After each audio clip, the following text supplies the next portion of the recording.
দেশে আলুর চাহিদার চেয়ে উৎপাদন বেশি, এরপরও চড়া দাম, এতে নাভিশ্বাস ক্রেতাদের। কৃষকরা জানান, আলু উৎপাদনে কেজি প্রতি ব্যয় হয় 10 থেকে সর্বোচ্চ 12 টাকা, অথচ হাত বদলে দাম বেড়ে খুচরা পর্যায়ে বিক্রি হচ্ছে সর্বোচ্চ 70 টাকা পর্যন্ত।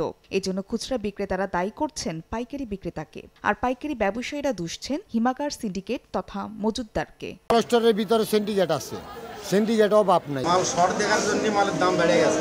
অভিযোগ উঠেছে, হিমাগারে থাকতেই কাগজে কলমে আলু হাতবদল হচ্ছে মধ্যস্বত্বভোগীদের মধ্যে, সঙ্গে বাড়ছে দামও। এছাড়া হিমাগার গেটের দর, পাইকারি দর ও খুচরা দামেও রয়েছে বড় ফারাক, আর দামের ঊর্ধ্বগতির কারণে বিপাকে পড়েছেন ক্রেতারা। সরকার যদি এখন মনে করে যে আমরা বালুর বাজার সাবেক পর্যায়ে রাখবো, তাহলে সর্বপ্রথম হিমাগার ভাড়া কমাইতে হবে। এ অবস্থায় সিন্ডিকেট ভাঙার উদ্যোগ এবং বাজার মনিটরিং নিয়ে প্রশ্ন তুলেছেন ভোক্তারা। কৃষি বিভাগের অভিযোগ, নিজেদের স্বার্থে ফোনে ফোনে দাম বাড়াচ্ছে অসাধু চক্র।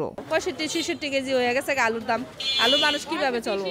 ফোনের মাধ্যমে তারা নির্ধারণ করে যে আজকে কীরকম বাজারের চাহিদা কেমন, তার উপর ভিত্তি করেই তারা লোকাল বাজারগুলোতে আলু কেনে। মুন্সিগঞ্জে 58টি হিমাগারে এখনও 51,872 মেট্রিক টন, বগুড়ার 43টি হিমাগারে 65,056 মেট্রিক টন এবং রংপুরের হিমাগারে 1,09,322 মেট্রিক টন আলু মজুত আছে। ফারিয়া ফারজানা, সময় সংবাদ।